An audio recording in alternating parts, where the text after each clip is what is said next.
Un privilegio tenerte aquí con nosotros. Muchas gracias, Patricia. Bueno, entonces voy a comenzar con un poema que es muy antiguo ya, eh, porque bueno, yo empecé a escribir en serio, a los 20 años, pero publiqué mi primer libro a los 39, o sea, mucho más tarde. ¿M? El primer libro duré escribiéndolo como 15 años y de ese libro no va a leer nada. No porque me parezca malo, sino porque me parece que los otros son mejores, ¿sí? Entonces voy a empezar con un poema de mi segundo libro que se llama Nadie en casa y este poema tiene una historia detrás. Y es que yo estaba en la librería Biblos y de pronto oí, no sé si ustedes han oído esta historia, si me la han oído me perdonan, porque sin duda que me repetiré en algunos momentos. Oí que unas voces juveniles y oí que un muchacho preguntaba, ¿tienen libros de cine? Y me volteé a mirar pero como desprevenidamente y vi tres muchachos muy bien vestidos ellos y uno de ellos estaba completamente quemado. Es decir, tenía la cara quemada, las manos quemadas, la cabeza completamente quemada y tendrían 20 años. Y eso me conmovió muchísimo, ¿no? Entonces, de ahí sale este poema, yo cambié al chico por una chica. ¿M? Y dice así, del reino de este mundo. Hablo de la muchacha que tiene el rostro desfigurado por el fuego y los senos erguidos y dulces como dos ventanas con luz, del niño ciego al que su madre le describe un color inventando palabras, del beso leporino jamás dado, de las manos que no llegaron a saber que la llovizna es tibia como el cuello de un pájaro, del idiota que mira el ataúd donde será enterrado su padre. Hablo de Dios perfecto como un círculo y todopoderoso y justo y sabio. De ese mismo libro, Nadie en casa, que es un libro como sobre desencuentros con los seres humanos, pero bueno, es un libro disímil en sus temas. Voy a leerles un poema que se llama Volver al tiempo de los techos altos. Em, como sabrán muchos de ustedes, yo nací en un pueblo que se llama Amalfi, antioqueña, em, y viví allá hasta los 8 años. Desde los 8 años vivo aquí en Bogotá. Y viví en una casa en la plaza del pueblo, en una casa pues enorme, con un patio central y con habitaciones de techos muy altos. Ahí aprendí a leer porque mi mamá había sido maestra y me enseñó a leer muy temprano, a los 5 años. Y ahí yo me la pasaba las tardes leyendo en una habitación que era donde quedaba como la pequeña biblioteca que había. Y, y pues yo sentía que ese techo era inmenso, inmenso, inmenso. Y digamos que ahí fui muy feliz en esas tardes. Entonces, volver al tiempo de los techos altos.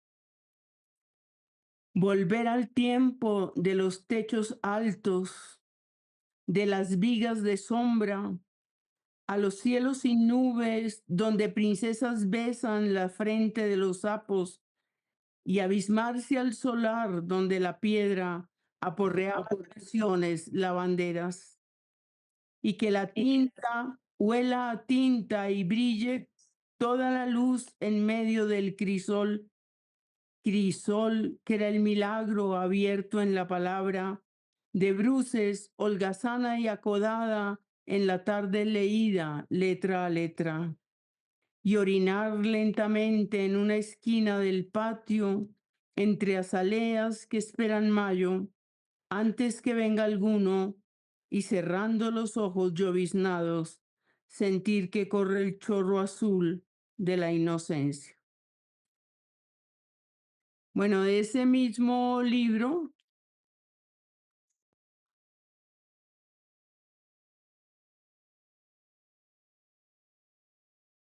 este que tiene que ver con las memorias de la infancia. La infancia me persiguió durante muchos años, ya no me persigue, porque yo salí de ese pueblo y no volví nunca. Volví cuando tenía 40 y pico de años porque me mandó la revista Soho y fui con mi hijo para que él conociera ese pueblo y pues encontré un pueblo que había sido atravesado por una violencia tremenda.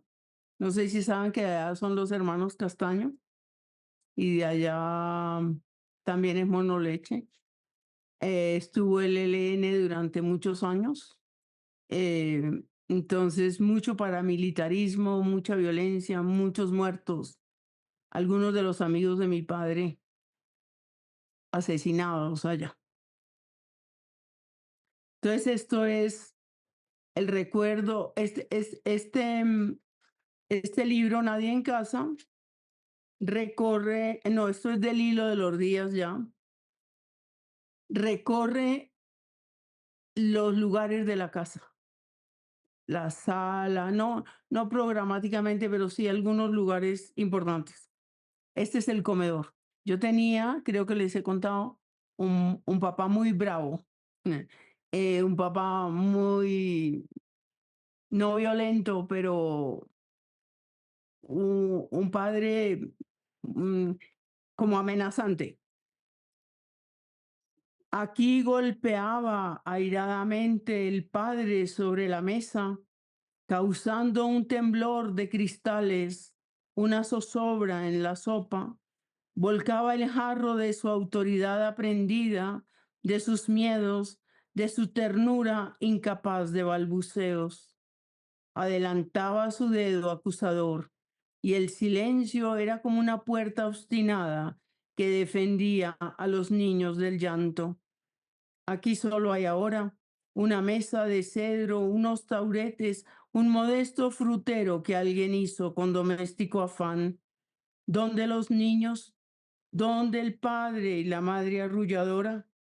La tarde esplendorosa asoma roja detrás de los vitrales y pareciera que tanta paz, tanto silencio pesaroso fuera el golpe de Dios sobre la mesa.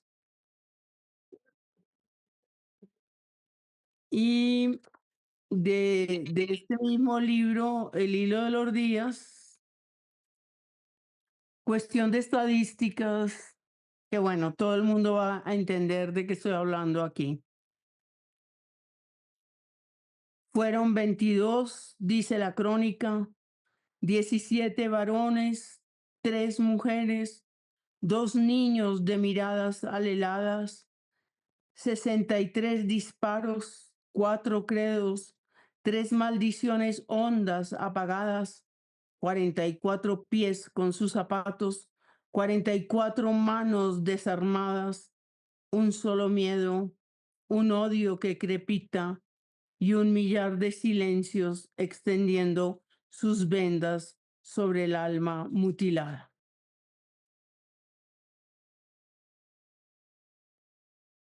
Y el último que voy a leer de este libro del hilo de los días, que fue el libro con el que me gané el Premio Nacional de Poesía en 1994, este que ya se los debí haber leído en la anterior reunión que hicimos aquí, en cambio, biografía de un hombre con miedo, pues para mi padre o sobre mi padre. Mi padre tuvo pronto miedo de haber nacido, pero pronto también le recordaron los deberes de un hombre y le enseñaron a rezar, a ahorrar, a trabajar. Así que pronto fue mi padre un hombre bueno, un hombre de verdad, diría mi abuelo. No obstante, como un perro que gime embosalado y amarrado a su estaca, el miedo persistía en el lugar más hondo de mi padre, que de niño tuvo los ojos tristes y de viejo unas manos tan graves y tan limpias como el silencio de las madrugadas, y siempre, siempre un aire de hombre solo.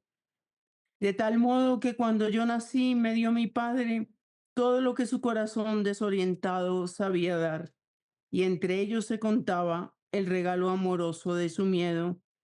Como un hombre de bien, mi padre trabajó cada mañana, sorteó cada noche y cuando pudo se compró a cuotas la pequeña muerte que siempre deseó.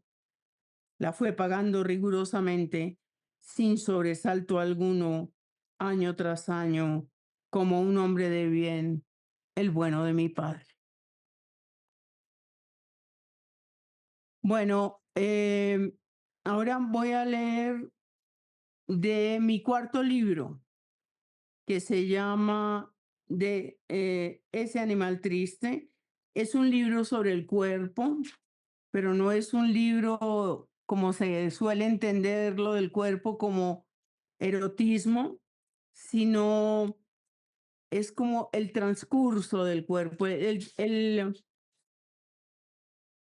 tema del cuerpo me ha interesado siempre. De hecho, el libro que voy a sacar ahora en agosto, que es un libro autobiográfico, habla en buena parte de mi relación con el cuerpo, porque he sido una persona que ha somatizado toda la vida la ansiedad y no sé, la preocupación, pero sobre todo de niña y de adolescente. Y entonces voy a leerles este poema que se llama Daniel creciendo y que lo escribí cuando mi hijo Daniel cumplió 14 años. No, no que cumplió 14 años y yo le escribí el poema. Tenía 14 años. Em, Esta sensación de la madre, era mi único hijo varón, de que el muchacho está creciendo, se está convirtiendo en un hombre y es una manera de ya de perderlo, ya de que se va de uno, ya deja de ser el niño que uno mimaba. Lo que quiero que vean es en este libro lo que yo pienso que hay una cosa que yo pienso que tiene la poesía y es un carácter premonitorio, porque Daniel era un niño común y corriente. Daniel era además un niño súper juicioso y súper amable y, y sin embargo, yo anticipo un futuro doloroso en los últimos versos. Y no porque yo tuviera indicio de nada, ¿no? Sino se me ocurrió que la adultez lo iba a llevar al dolor, que con lo que que con ese crecimiento estaba perdiendo también la inocencia y la alegría de la infancia. Daniel creciendo. Con el oído del corazón oigo la música secreta de tu cuerpo, el crepitar de tus huesos creciendo, un animal poderoso que te sube en la voz, la turba de tus sueños, las mareas que con fuerza te alejan de mi orilla. Por los rincones todos de la casa vas dejando tu antigua piel y abrumado y espléndido descubres tu desnudez que humilla los espejos. Yo torpe, yo asustada, desde mi torre ondeo mis pañuelos. Abandonas tu tierra de milagros donde es rey el silencio, tu universo de ciegos resplandores sin mirar hacia atrás. En la mañana en que trémulo vuelvas la cabeza para leer las cifras de aquel tiempo, un mar de sal te velará los ojos.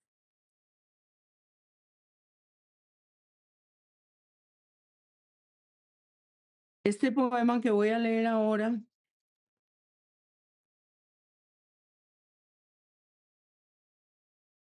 eh,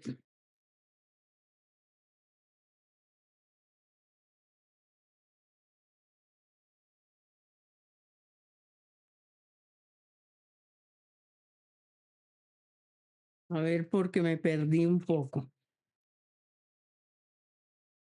Bueno, estos son poemas sobre la infancia, ¿no? Y este habla sobre mis miedos de la infancia. Creo que estos se los había leído antes, no estoy segura. Tiene un epígrafe de Julio Cortázar, se llama Ración Diaria, es la ración del miedo. Un epígrafe de Cortázar que dice, mira, solo hay un medio para matar los monstruos, aceptarlos. Y esto es sobre las pesadillas que yo tenía de niña, la idea de Dios, la idea de la eternidad que fueron ideas que me llegaron como muy abrumadoramente, muy temprano. Sin una sola luz, ni un solo ruido, un barco cruza el agua nocturna de mi infancia. Tal vez el cocinero se desangra sobre cebollas rubias, con el rostro lleno de verdugones y la bata empapada. Mi miedo se bebía el aire de la alcoba con los ojos abiertos y el monstruo que me habita sofocaba mi voz con su cola de escamas. Ay, amorosamente desde entonces le doy su ración diaria, tenso animal carnívoro, el ruido de su boca que mastica es música en mi insomne madrugada. Y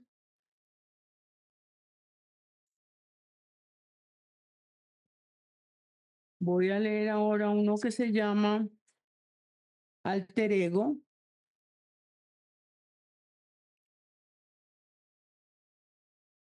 que es como sobre las dos mujeres que a muchas nos habitan. Yo creo que no solamente a mí, sino a muchas.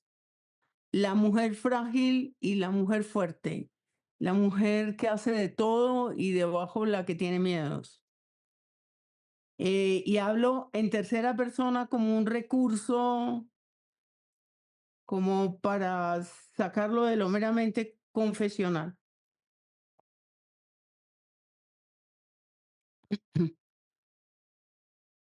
Ella no creció nunca, tiene miedo a lo oscuro y al triángulo que es el ojo de Dios y al Padre que ajusticia con su voz militar. Llora de amor cuando alguien acaricia su cabeza, suma mal y en los dedos resta mal, le gusta el vientre liso de las piedras, ver por las cerraduras, habla a solas y sueña y desearía que el sueño fuera el día y el día un viejo guante al que se da la vuelta.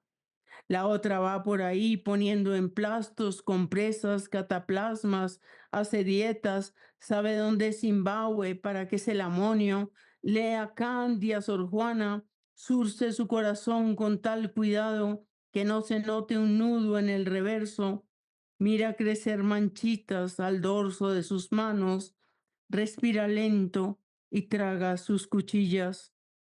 De vez en cuando, la una se tropieza con la otra, se miran de reojo, a punto de abrazarse, de decirse la lástima, la rabia, la ternura. Y doy un brinco, me salto todo mi libro de poemas de amor, que se llama Todos los amantes son guerreros, porque había escogido un poema, pero tenía que escoger poquitos, escogí 28. Entonces preferí saltar a un libro que me parece mejor, es muy amplio, tiene como 70 poemas, se llama Tretas del Débil. Y comienzo con unos poemas urbanos. Yo ya había trabajado, sobre todo en mis primeros libros, la ciudad. que es un tema que también me interesa mucho, me sigue interesando. Eh, y este es sobre el día domingo, sobre las, bueno, ya verá sobre qué es. Yalila, Moraima, Zulena, sus nombres suenan como agua derramada en aldeas ardientes de extrañas geografías. Van frescas y ruidosas, alumbrando el domingo bogotano como soles inversos. Son las muchachas negras en bandada que han dejado sus cuartos, sus cocinas y van a un baile, al cine, parloteando alegres mientras fuman piel roja. Los viandantes las miran levemente curiosos, como a extraños satélites de su blanco planeta, sin comprender la música sagrada y montaraz y antigua de sus risas.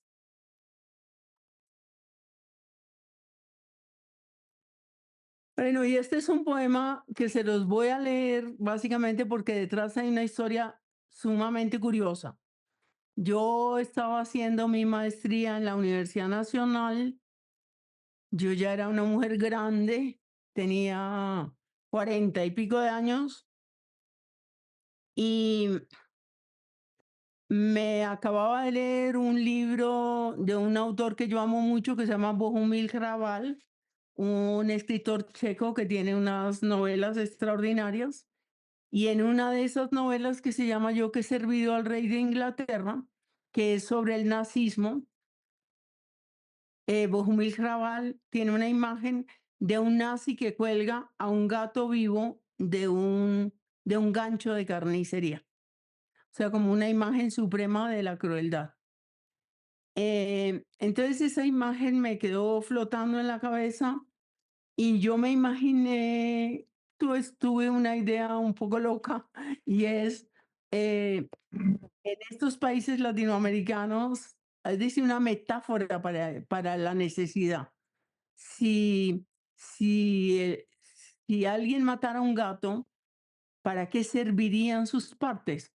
Entonces, me acuerdo que antes de clase yo estaba con mis compañeros, que eran unos pocos, unos pocos compañeros, ya todos viejos, éramos artistas plásticos la mayoría, porque yo estaba haciendo teoría del arte y la arquitectura, esa era mi maestría. Y les pregunté para qué servirían las partes de un gato. Y ellos todos me fueron diciendo cosas que se les ocurrían sumamente graciosas, ingeniosas. Y Jaime Cerón, el crítico de arte, ¿no? Eh, Me dijo que él era gitano, de familia gitana, y que había una superstición que decía que si uno mordía un hueso frente a un hueso de un gato, frente a un espejo, desaparecía. Y entonces yo con esos elementos hice este poema, reciclando. Cuando papá en un ataque de rabia mató al gato, a mi gato Bartolo porque metió la cola entre su caldo y porque ya era viejo y no cazaba como debía ratones. Cuando papá borracho lo mató con sus manos, una gran algarabía en casa. Vinieron todos, todos. Mi hermana dijo, guárdenme los ojos para un par de zarcillos. Y Martino, nuestro vecino ciego, se pidió las tripitas, sirven para hacer cuerdas de violín. Y mi mamá, que al principio lloró, lloró conmigo, quiso la piel para ponerle cuello a su chaqueta y los bigotes se los pidió mi hermano Eladio, el que es mecánico, y los cojines de sus patas fueron lindos alfileteros para la bruja gorda que vivía atrás del patio y es modista. Lo que sobró lo hirvieron con sal y con cebolla. Se lo dieron a Luis, que duerme en nuestra calle, pues también sirve el caldo de gato para el hambre. Yo me pedí los huesos. Uno a uno los muerdo delante del espejo de mi hermana, porque dijo mi abuela que al morder el que toca se vuelve uno invisible y eso quiero. Bueno, también quería hablar ahí de la violencia intrafamiliar, ¿no? Este poema que les voy a leer ahora lo escribí pensando en todos esos muchachos que mueren en esta guerra que tenemos y bueno, en tantas otras guerras. Pero bueno, aquí muchachos que pueden estar en el ejército, pero también en la guerrilla, en fin. Mm, Se llama Sin novedad en el frente. En esta misma hora,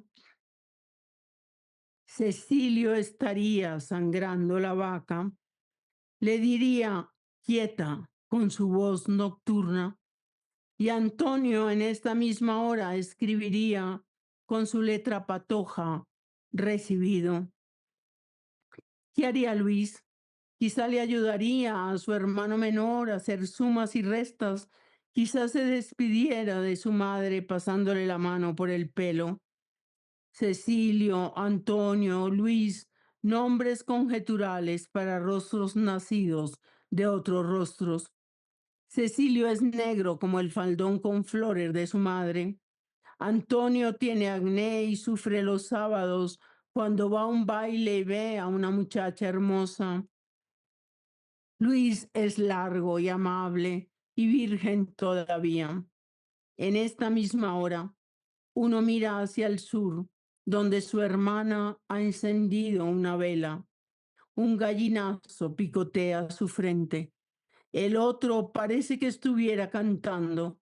Tan abierta tiene la boca a tan temprana hora, la misma en que el tercero, largo y amable y virgen todavía, parece que durmiera con una flor de sangre sobre el sexo. Sobre su pecho hay un escapulario. Todo en el monte calla. Ya alguien vendrá por ellos. Bueno, que creo que también se lo leí en esa oportunidad y que a lo mejor está también en la revista para la selección que mandé ahora en relación con lo del premio, es el de los estudiantes.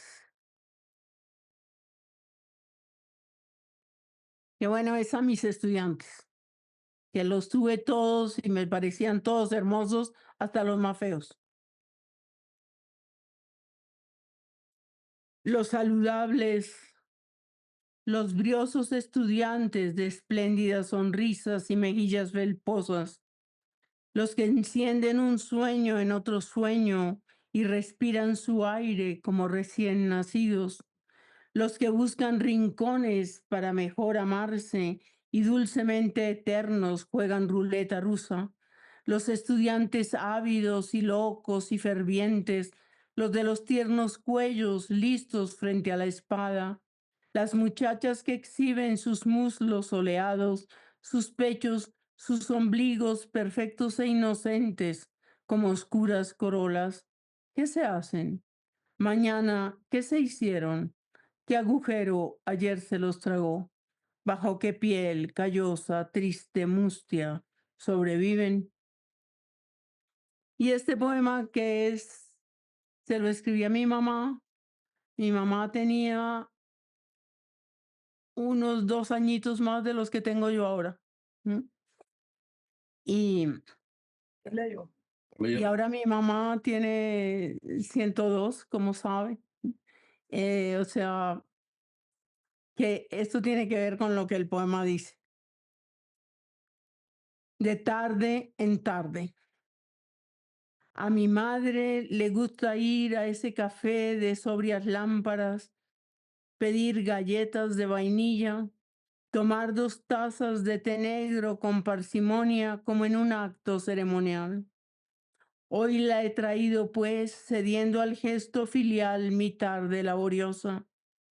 Tras los enormes ventanales vemos correr la vida afuera mientras hablamos de otros días y la tibieza del lugar sugiere que la felicidad no es más que esto. De repente, como recuperando las palabras de un sueño, ella dice, qué lástima que todo se termina. Lo dice con sonrisa liviana, pues sabe que ser trascendental no conviene a la tarde. Mi madre cumplió 74 años y alguna vez fue bella. Al fondo de las tazas, el té pinta sus signos. Yo no sé qué decir. Miramos la avenida, las caras planas de los transeúntes, los árboles que callan. Anochece.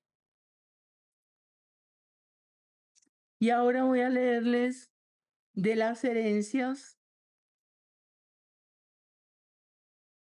Voy a ir un poquito más rápido porque no quiero demorar mucho la lectura.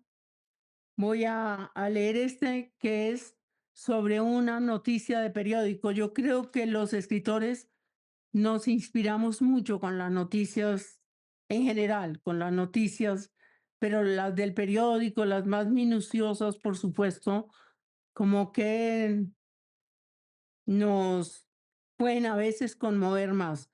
Este se llama Campo Minado y sale de una noticia en El Tiempo 29 de enero de 2008 que dice, 6 días duraron los familiares de Liliana Machín buscándola en las montañas de Palmira. Ella iba con su bebé cargado. Puedo ver la muchacha atravesando el monte. Puedo ver la muchacha atravesando el monte, escoger sabiamente los atajos con la leve conciencia de su vientre crecido y del peso del niño que carga entre los brazos. Imagino la hierba, la rudeza impasible de la tierra preñada de amenazas, el silencio del cielo donde quizá había pájaros, el cansancio que alarga los minutos, los pensamientos tibios y volátiles, y luego el estallido, el estupor, el grito, aquel descubrimiento, la atroz iridiscencia de la sangre, la mirada del niño sobre aquel amasijo palpitante y dolido que aún quería ser madre, los días y las noches, el ruego, la agonía, todo lo que la prensa relata y conjetura. Quiero nombrar aquel escalofrío. Entonces el poema, como una flor inútil que entre el estiércol crece, se quiebra avergonzado.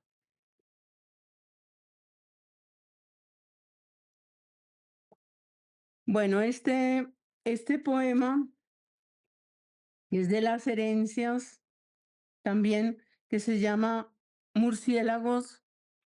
Habla de cuando me llega el dolor gigante de la enfermedad de Daniel, todavía no se había matado, y de cómo, bueno, de que la vida seguía. Murciélagos. Creí que un gran dolor desplazaría los pequeños dolores. Y sin embargo chillan allí debajo de su ala, hacen crujir sus dientes, no renuncian al pedazo de carne al que se aferran, mientras que yo suspiro, me canto una canción y digo, soy la madre que los pare, tendré que hacer del hueso mi instrumento y de mis días una pared ardua para que ya no trepen, ya no aturdan y pueda concentrarme en el silencio donde este gran dolor empolla su gran huevo.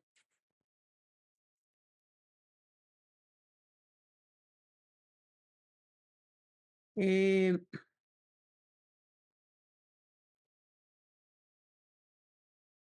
Voy a leerles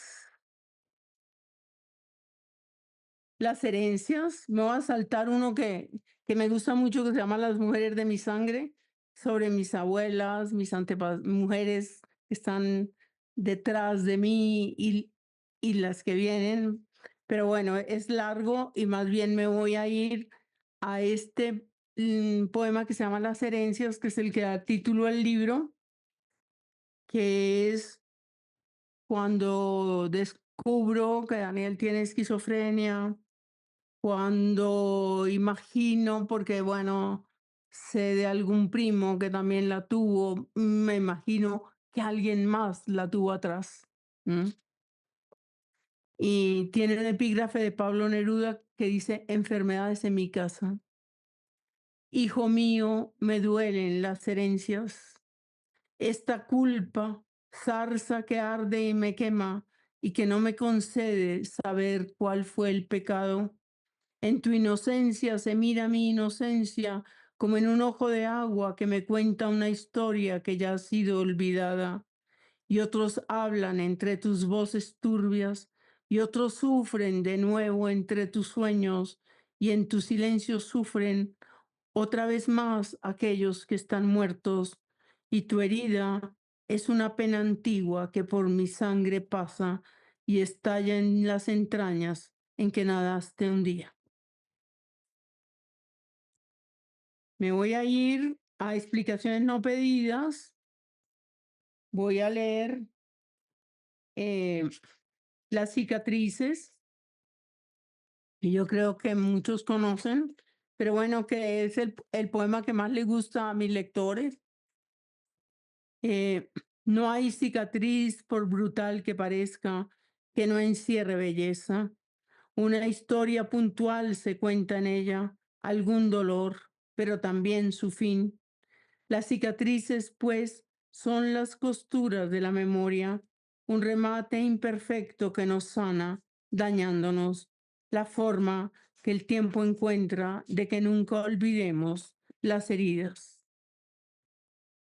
Y bueno, este poema que se llama Desgarradura y que le escribí a Daniel, o escribí cuando Daniel se fue a la Universidad de Columbia y que creo que eso se los conté también alguna vez, no sé. Fue el que leímos el día que lo despedimos ya para siempre en la Universidad de Columbia también. Otra vez sales de mí, pequeño, mi sufriente. Otra vez miras todo con mirada reciente y llenas tus pulmones con el aire gozoso. Ya no lloras. El mundo de momento no te duele. Todo es tibio esta vez, caricia pura como una prolongada primavera. Ignoras mi útero vacío, mi sangrado. Desconoces que el grito de dolor de parturienta va hacia adentro y se asfixia sofocado para que no trastorne el silencio que ronda por la casa como una mosca azul resplandeciente. Mis manos ya no pueden cobijarte, solo decirte adiós, como en los días en que al girar ansioso tu cabeza, mi sonrisa se abría detrás de la ventana para encender la tuya, cuando todo era sencillo transcurrir, no herida, ni entraña expuesta, ni desgarradura. Y bueno, me voy ahora a mi último libro de poemas que se llama Los Habitados.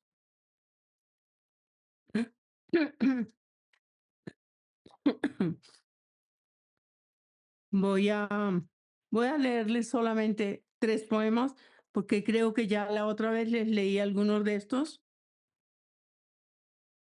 Voy a leerles uno porque la historia que hay detrás es muy interesante y es que Daniel Samper Ospina, cuando manejaba la revista Soho, me pidió que fuera al al hospital de Cibatea, el hospital mental más grande de Colombia, como ustedes saben, y allá yo vi todos los dolores juntos de estos enfermos, algunos de los cuales estaban desde niños, los sordomudos los niños sordomudos de Cibaté los habían metido allá hacía 50 años, el alcalde.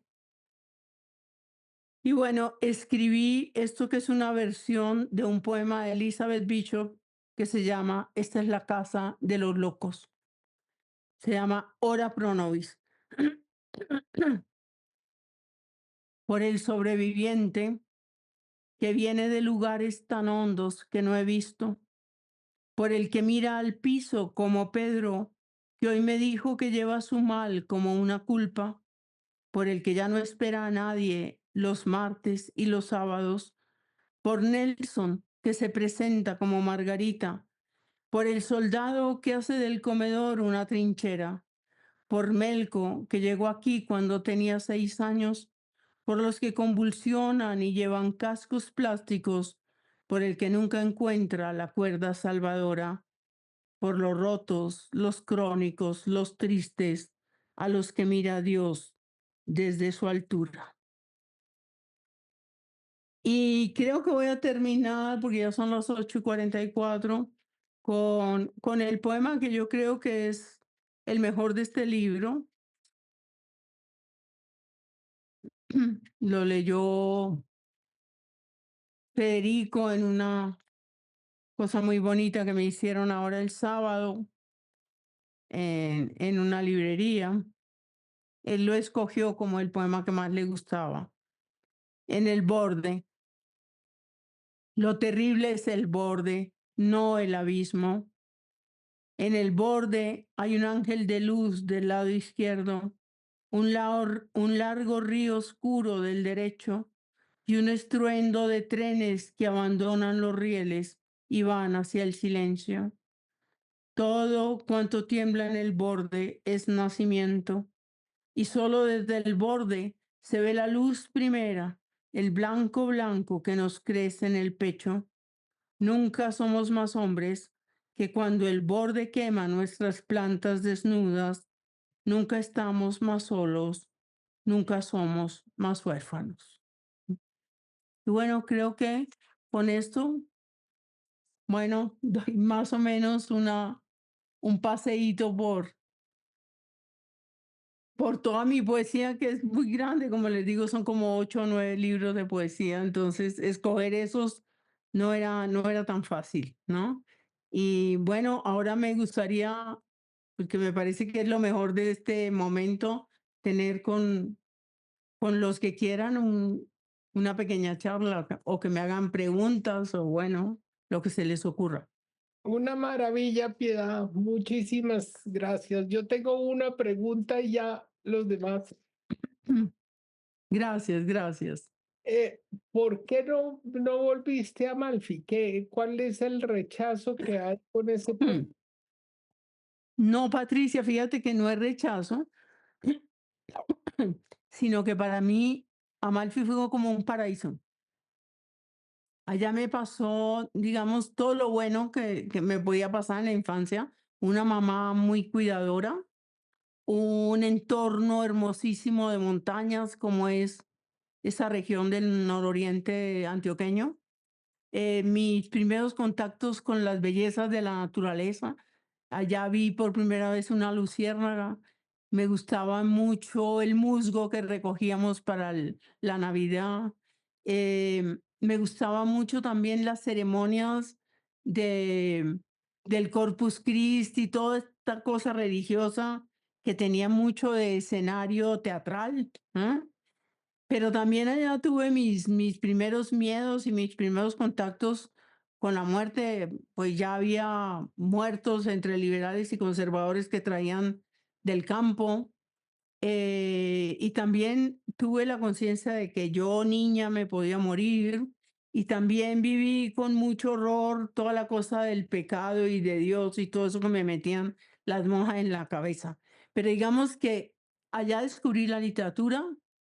Allá me enamoré para siempre de la literatura. Allá creo que empecé a querer ser escritora, aunque salía a los 8 años.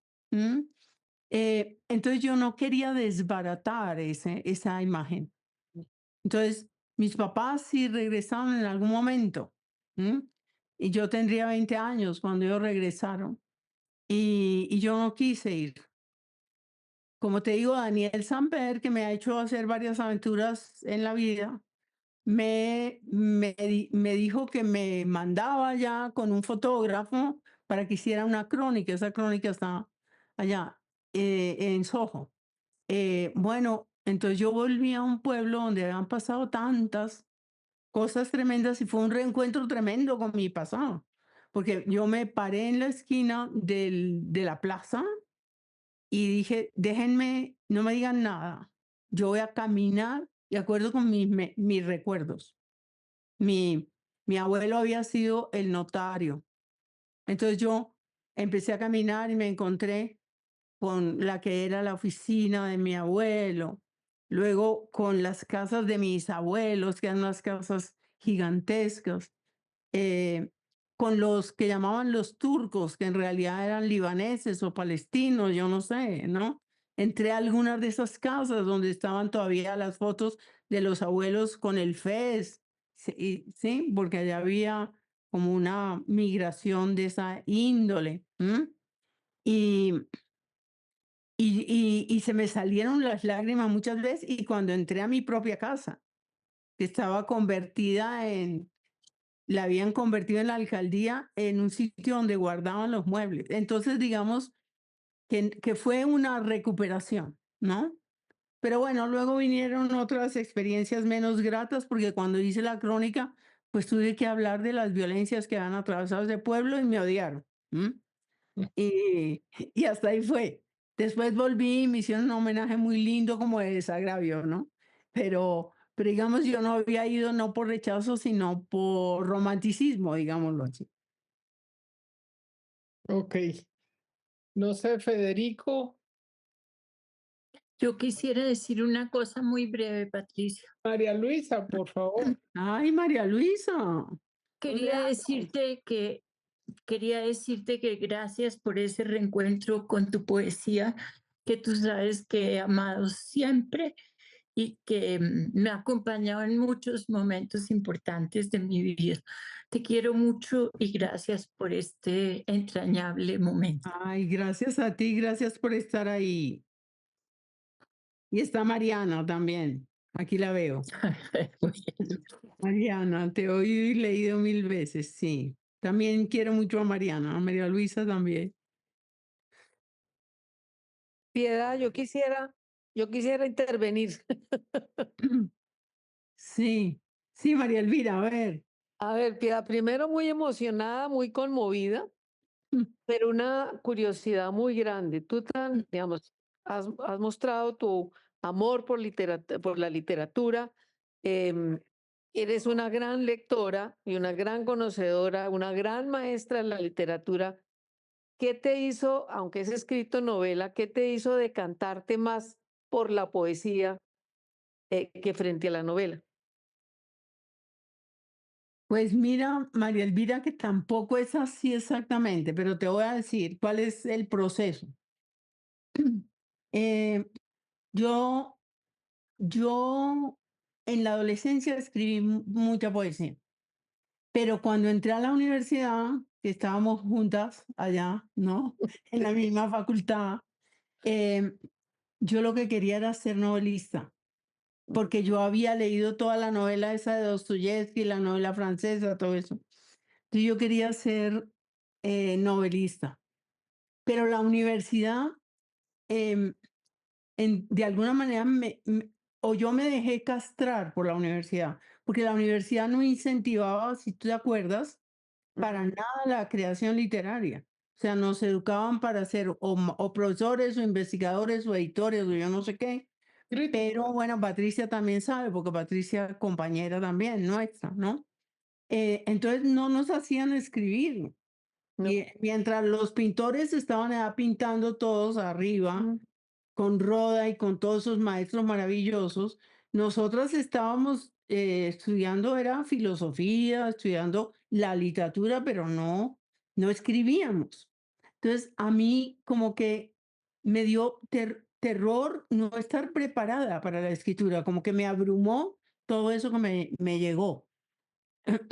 Y ahí, pero ahí con todo el movimiento estudiantil, que vivimos, escribí mi primer poema ya en la universidad, que era un poema sobre las bananeras. Y, y ahí como que dije, caramba, pero es que se me da la poesía.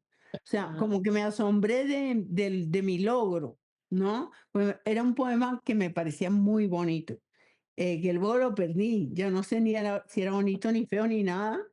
Sí, pero bueno, ahí ya salí de la universidad con la ilusión de la novela esa que iba a leer, que iba a escribir. E intenté escribirla.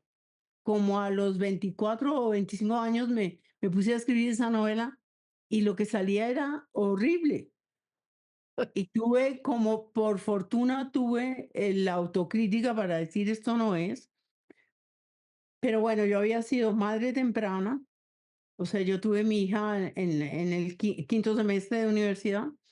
Am, entonces me tocaba muy duro porque yo era maestra, estaba con la nena, em, no podía escribir, pero la poesía sí empezó a salir de esa, em, digamos, de ese descontento mío con el mundo. ujú, Entonces ahí empezaron a salir los poemas, y esos son los poemas de mi primer libro. ¿Sí? Entonces cuando ya vi que la poesía fluía, que la poesía me daba momentos de felicidad muy grande, que eran como, digamos, mi tubo de escape, decidí quedarme en la poesía. Porque además empecé a desconfiar de que yo sí fuera novelista posible. ¿M? Entonces escribí uno, dos, tres, en el tercero me gané el premio nacional. Entonces dije, es como una confirmación, sí, sí puedo, ¿no? Seguí, me abrieron las puertas las, las editoriales, pero en un momento también me harté y dije, tenía 46 años, creo, cuando dije, hombre, voy a intentar volver a escribir esa primera novela. Eso me seguía en la cabeza, esa historia, que es una historia que nace también de una noticia de periódico, en parte el final, de un pintor, de un escritor colombiano al que lo mataron, un, es decir, tuvo una relación homosexual circunstancial y ese personaje vino y lo mató, ¿sí? Entonces, eso seguía ahí y ahí es cuando escribo esa novela que se llama Después de todo.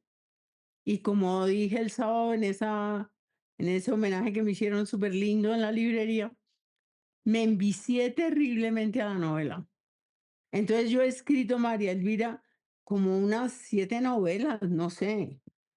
Entonces, y por el camino la poesía ha seguido, pero digamos que con lo que lo que no soportaría es que la poesía me abandonara, porque no es que uno abandone la poesía, es que de pronto la poesía lo abandona a uno, ¿sí? sí. Entonces, porque es que a veces uno está estéril. ¿M? Entonces, Mm, eso sí me daría mucha tristeza. Ahora que acabo de escribir un libro que me llevó 2 años. Ahora lo que quiero es terminar un libro de poesía que estoy escribiendo hace 12 años, ¿sí? Porque claro, cuando uno está escribiendo mucha novela, la poesía viene en dosis muy pequeñas. Pero entonces ahora quiero volver a la poesía, no porque me haya ganado ese premio, sino porque me hace mucha falta la poesía. gracias. Eduardo Sánchez. Sí, gracias, muchas gracias, Piedad, por este recital, por este momento tan maravilloso. Y sobre todo, muchas gracias por traerme los recuerdos de mi infancia increíbles con tu poema de Volver al tiempo de los techos altos. Me recordaste los techos altos de la casa de mis padres en Zarzal. Y sobre todo, fíjate, el poder de la poesía, que es siempre traer imágenes, traer una cantidad de imágenes con muy pocas palabras. Y una frase, creo que era la tercera frase del poema, decía, donde princesas besan la frente de los De los sapos. Creo sapos. que dice así la frase. Sí. Y eso me trajo inmediatamente la imagen de cuando yo me sentaba todas las tardes en la casa de los techos altos. me sentaba a escuchar no las historias que me contaban mis padres, porque nunca me contaron historia, por las historias que me contaba el radio. Yo me sentaba en la casa a las tardes, no recuerdo a qué horas, pero era por las tardes y no recuerdo qué emisora, debía ser Caracol, donde todas las tardes habían historias para niños, historias de hadas y princesas que besaban la frente de los sapos. Y eso me trajo, esas dos frases me trajeron cantidad de imágenes de mi infancia. Muchas gracias por ese poder evocador de la poesía. Bueno, gracias, Eduardo. Sí, tengo muchos poemas que, claro, hoy no voy a leerlos, pero tengo como 2 libros donde una buena parte recrea eso, porque es que creo que la infancia es lo que de verdad perdemos, ¿no? Lo que los poetas siempre añoramos es la infancia, no porque la mistifiquemos, sino porque ahí pasaron las cosas más importantes de nuestra vida, ¿no? Federico, ¿quieres decir algo? Sí, buenas noches, Piedad. Como siempre, qué alegría escucharte y bueno, hemos conversado muchas veces, la última vez precisamente en este mismo chat de suscriptores, en este Zoom, tuve la oportunidad pues de hacerte muchas preguntas, pero quisiera volver y además les quiero compartir para los que no hayan leído el artículo que escribí sobre Piedad a propósito del premio, se los voy a compartir ya mismo en el chat em, para cuando tengan tiempo de leerlo. Y ahí yo menciono uno de los temas fundamentales de tu poesía, que está sobre todo como en esa primera etapa, y es la casa, ¿no? Esa casa que aparece sobre todo en el libro Nadie en casa, y que ahí tú lo vuelves como un lugar mítico, un lugar de refugio, precisamente en un momento en el que hay una violencia que nos está desangrando y que sientes un poco ese regreso a la casa como un refugio. Quería que nos hablaras un poco como de esa casa como metáfora de la vida, del cuerpo, de tu propia existencia. Sí, porque yo creo que los poetas tenemos siempre como unas imágenes que nos obsesionan, como unas constantes, todos los escritores, ¿no? Hay quien dice que solo escribimos un gran libro realmente a lo largo de la vida, ¿no? Bueno, yo también, digamos, aspiro, bueno, claro que es a mucho aspirar, a que vean cómo mi voz cambia a lo largo del tiempo, ¿no? Porque la voz de un escritor necesariamente cambia, porque escribimos en el tiempo, ¿no? Eh, pero bueno, desde el principio me obsesionó la casa. Primero la casa, no fue primero la casa de la infancia la que salió, pero aparece, la casa ya aparece en el primero con la cuestión de la cotidianidad, porque me interesaba mucho una poética de la cotidianidad, ¿sí? Pero como he dicho, no con el lenguaje de la antipoesía, por ejemplo, no como María Mercedes Carranza o como Mario Rivero o como estos poetas que trabajaron, digamos, lo muy prosaico en la poesía, sino de una manera más lírica. María Luisa, que estaba por acá, me regaló a un gran autor que es Eliseo Diego, y Eliseo Diego me iluminó mucho y me trajo todos esos recuerdos de la infancia porque él muestra su casa enorme en La Habana, todo eso tan hermoso, ¿no? Bueno, luego en el segundo libro que se llama Nadie en casa, el título es metafórico, pero es para hablar de mm, algunas pérdidas, sobre todo como de amistad, como, como la vida nos va nos va haciendo dejar como un reguero de cadáveres, ¿no?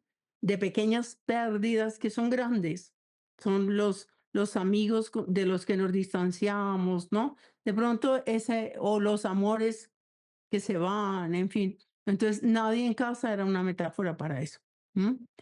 Eh, ya el tercer libro, El hilo de los días, es sobre la casa de la infancia. ¿M?